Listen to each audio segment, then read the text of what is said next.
Hi, I'm Rick Steves, back with more of the best of Europe. This time, we're in a city that for centuries has been a magnet for world travelers. We're in eternally entertaining Rome.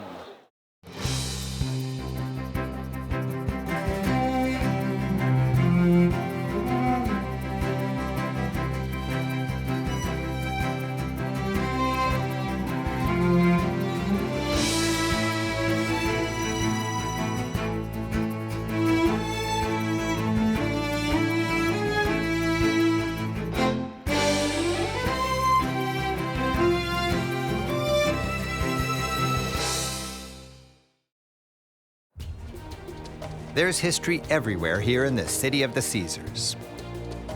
The Colosseum reminds us of ancient pageantry and gladiators. Monuments like Trajan's Column boosted imperial egos.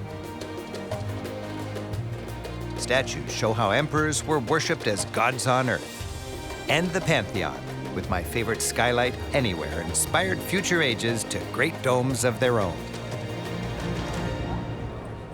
But we'll learn about these ancient wonders in another episode. Right now, we're interested in a different Rome, busy with life and bursting with Baroque. We'll ramble through the venerable heart of Rome, admire breathtaking Bernini statues, ponder sunbeams inside St. Peter's at the Vatican, and mingle with the Romans over an early evening stroll. We'll eat really well and go local after dark, lacing together the Eternal City's most romantic night spots. The old center of Rome's best explored on foot, ideally in the spring or fall. For me, the most exhausting thing about traveling here is the heat of summer. We're here in the springtime. It's much more comfortable. While much of Rome is splendid and grandiose, it can be intimate as well. Regardless of your sightseeing agenda, getting out early lets you enjoy some of the world's great public spaces while they're just waking up. Early birds can even enjoy the generally packed Pantheon nearly all to themselves. A morning spent wandering is filled with surprises. Playful fountains decorate squares. Poke around, explore. In the back streets, it's clear this city is a collection of real neighborhoods, artfully living well in a rustic and ancient shell.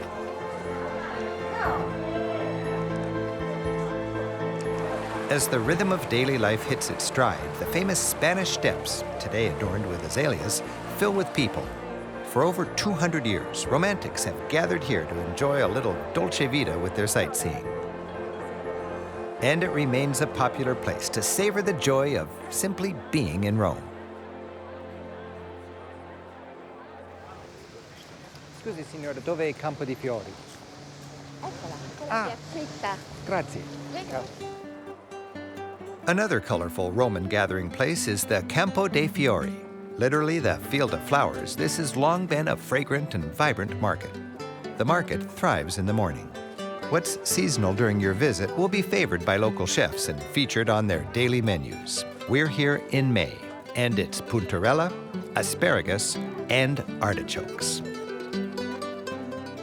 Whether you come for the produce or just for a stroll, Campo dei Fiori is one of Rome's most beloved public spaces. While Rome's streets and piazzas are busy with people, its countless churches are busy with art. Pop into just about any church and you hardly know where to look. That's because they're decorated in the Baroque style. Every inch is slathered with ornamentation. Oh wow, spiral columns framing scenes that almost come to life. Cupids doing flip-flops. And ceilings opening up into the heavens. After the intellectual nature of the Renaissance, Baroque, which followed, was emotional. By the year 1500, Renaissance artists had mastered realism. Now, in 1600, Baroque went beyond realism to wow its viewers with exuberance. Baroque art was propaganda. It served the needs of the divine monarchs and of the church. By pulling emotional strings, it convinced people to obey. Rome is the birthplace of the Baroque style, and Gian Lorenzo Bernini, who lived and worked here in the 17th century, is considered its father. Seemingly insignificant churches, like Santa Maria della Vittoria, come with lavish interiors. And if you know where to look, important Baroque treasures hide out. Bernini designed this side chapel like a theater, with members of the family who paid for the art looking on from their box seats. The master Bernini invigorates reality with emotion. Center stage is the ecstasy of Saint Teresa. Bernini captures the feeling Teresa described when the angel pierced her heart with a heavenly arrow. She said, "The pain was so sharp that I cried aloud, but at the same time, I experienced such delight that I wished it would last forever."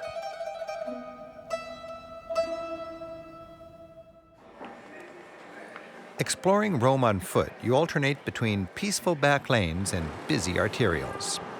Towering high above the traffic stands Il Gesù, the leading church of the Jesuit order. It's another church decorated to the hilt in the Baroque style. Take a moment. Put yourself in the mindset of a 17th century churchgoer. Marvel at the splendor. Once again, this art carried a message. The Catholic Church, threatened by Luther and the Reformation movement, was striking back. Here, this symbol of virtue beats down Protestants. A determined cherub rips pages from a Protestant book. And the angel struggles with the evil serpent of heresy. Today in Rome, the visitor's struggle is more likely out on the street, with modern traffic. But the notorious Roman traffic is being tamed. Like cities all over Europe, more and more of its old center has become traffic-free and pedestrian-friendly. Still, watch out for the scooters. After years of searching out my favorite European restaurants, I found a few universal indicators for a great eating value. And a place like this has them all. The best eateries are little family-run places that cater to locals. This one's open weekday lunches only. At a glance, you know this place is really a find. Limited selection, handwritten menu in one language, packed with the neighborhood gang. Each day there's a special. Today it's spaghetti carbonara. Simple, tasty cucina casalinga. That's home cooking, Roman style.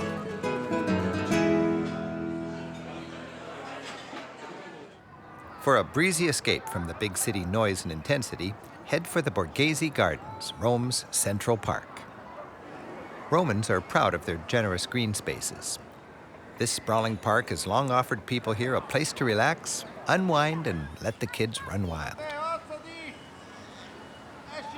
The park's centerpiece is the Borghese Gallery. Once a cardinal's lavish mansion, today it welcomes the public. As is the case with many of Europe's top sites, admission requires a reservation.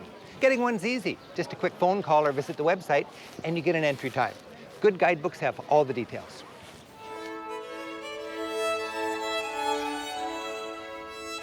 The wealthy Borghese family filled their 17th century villa with art. This was the age when the rich and powerful not only collected beautiful art, but actually employed leading artists to spiff up their homes. Cardinal Borghese was the Pope's nephew and one of the wealthiest people in Rome. With unlimited money, his palace dazzled with both fine art of the past, such as Raphael's exquisite Deposition, and with the best art of the day. Each room has a masterpiece at its center, like this intriguing look at Napoleon's sister, Pauline, by Canova. The polished marble is lifelike, even sensuous. Bernini's David is textbook Baroque. Bursting with life, David's body, wound like a spring and lips pursed as he prepares to slay the giant, shows the determination of the age. Bernini was just 25 when he sculpted this, and the face of David is his. Caravaggio tackled the same topic on canvas. Grabbing an opportunity to shock his viewers, the artist Caravaggio also sneaks in a self-portrait, this time as the head of Goliath. In keeping with the Baroque age, Bernini's Rape of Persephone packs an emotional punch. Persephone's entire body seems to scream for help as Pluto drags his catch into the underworld.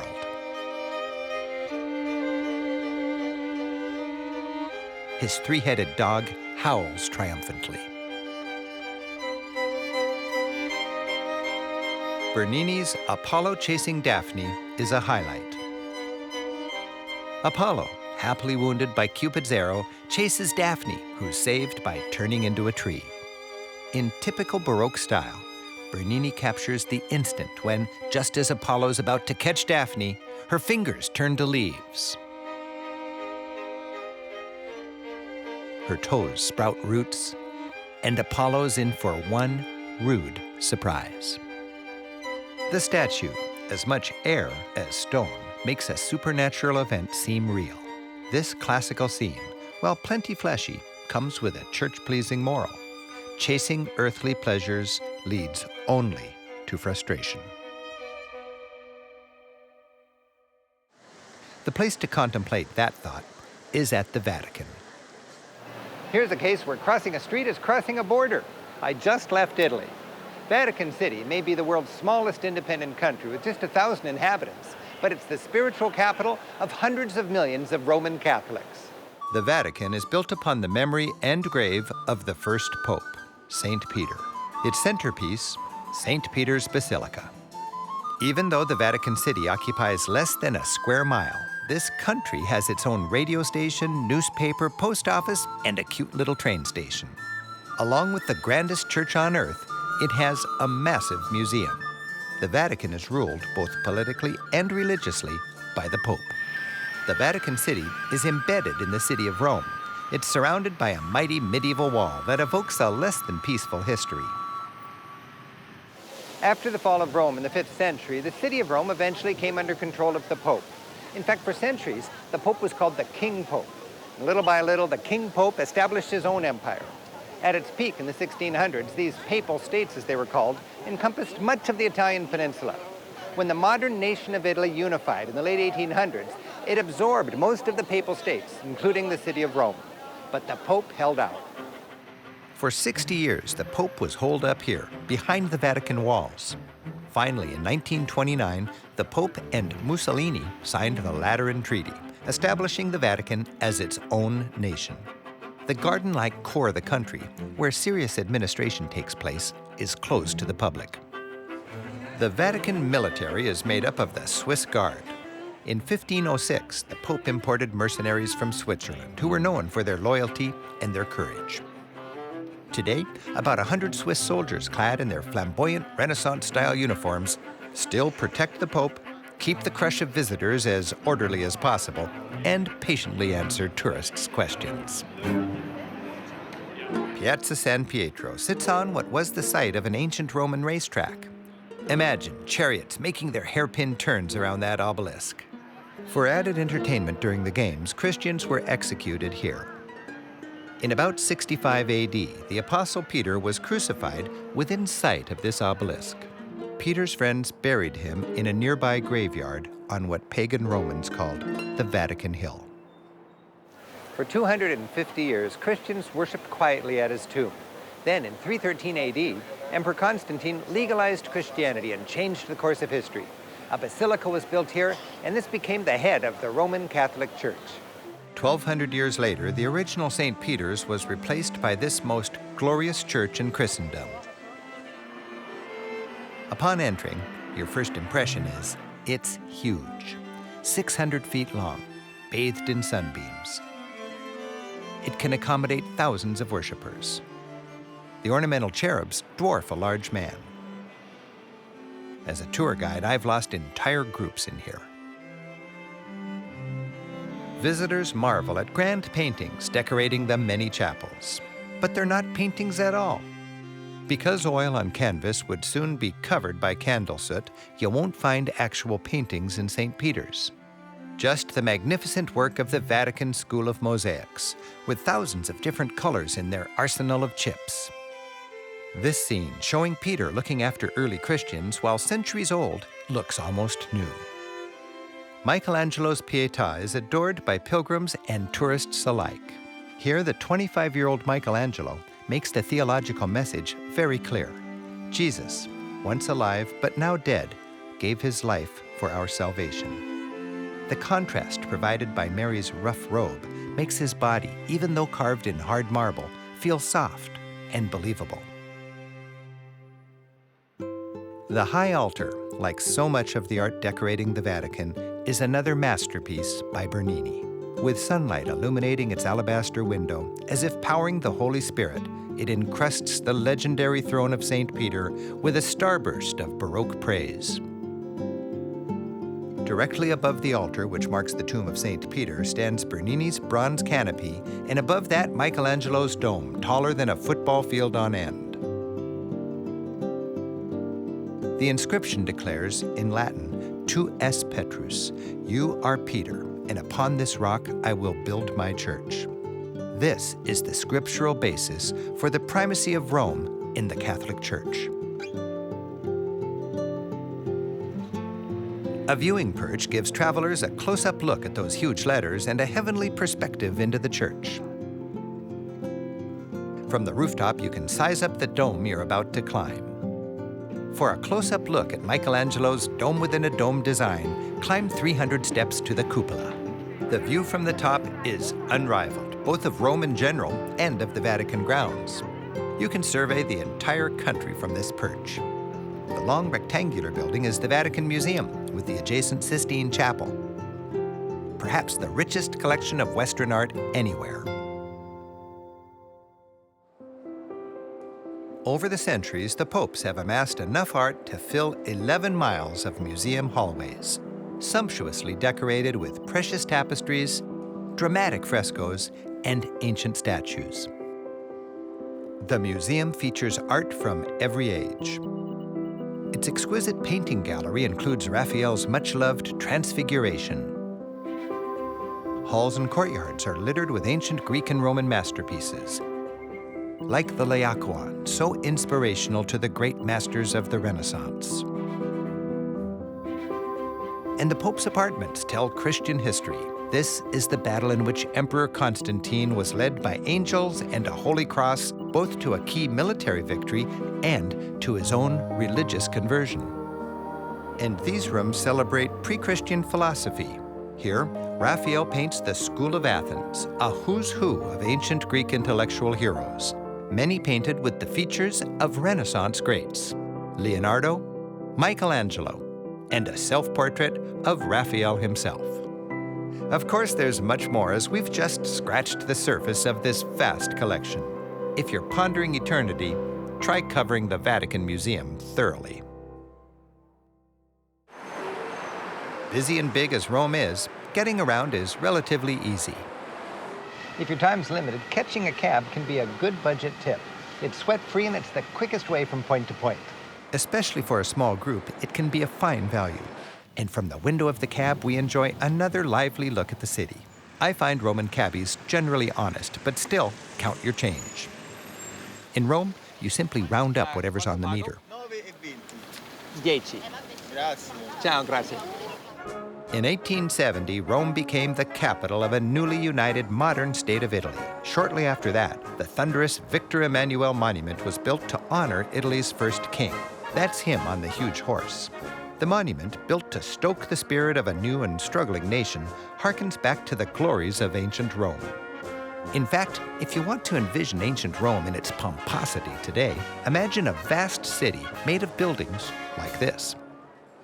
The square fronting it is where, in the 1930s, Mussolini whipped up Italy's nationalistic fervor, ultimately sending a generation of Italian men off to a catastrophic war. And to this day, here on the national altar, burns the eternal flame remembering Italy's unknown soldier. Riding the elevator to the top of the monument, we enjoy a sweeping view of the Eternal City. Many locals love this perch because from here, they can see nearly all of their beloved Rome.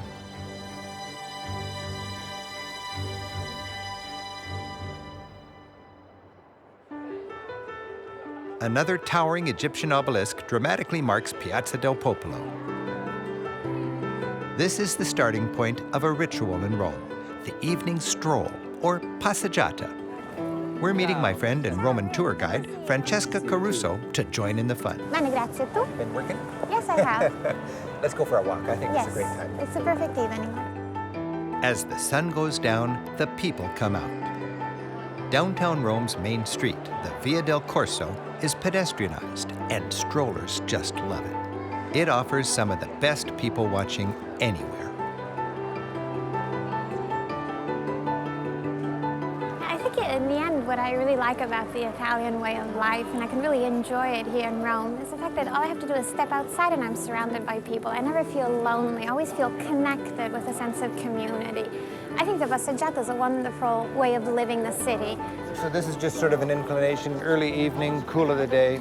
Oh yes, you just go outside, meet your friends, have a gelato, an aperitivo, and just enjoy Check the out city. who's with who, who's wearing what. Oh what are the yes, that fashions. always. You know how the Italians are so aware of themselves and they like to be looked at and they like to look at each other.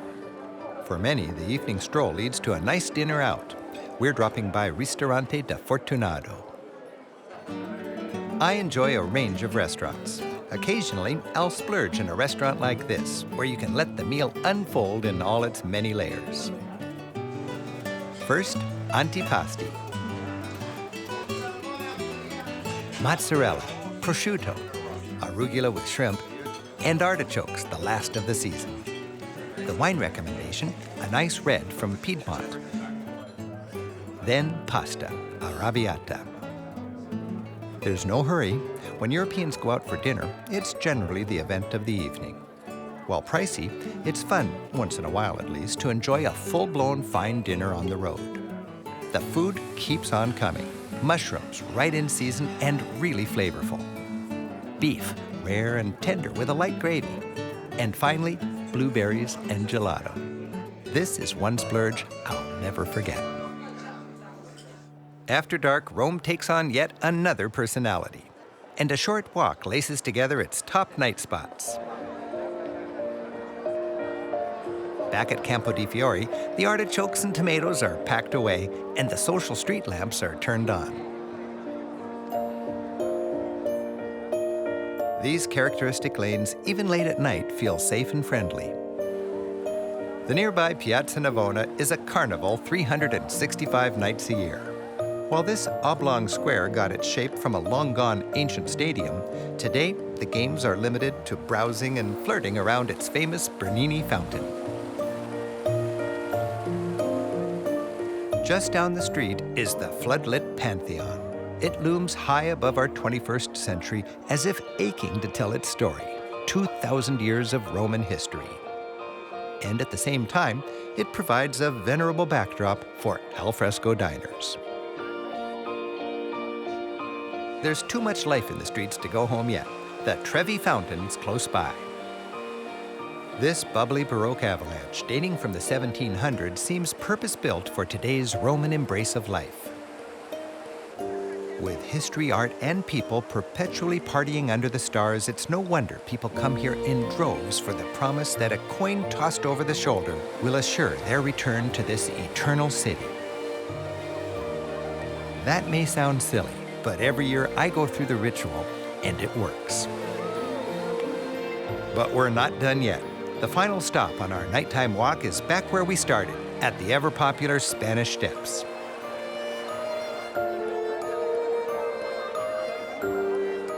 It's been the hangout of countless romantics over the years, and I hope someday soon that includes you.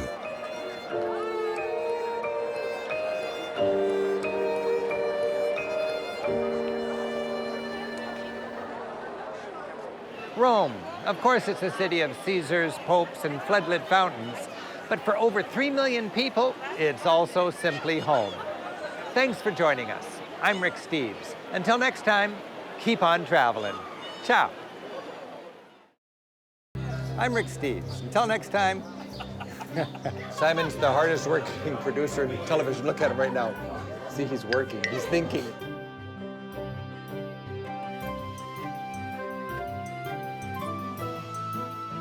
Very subtle. Trevi Fountain, look at this.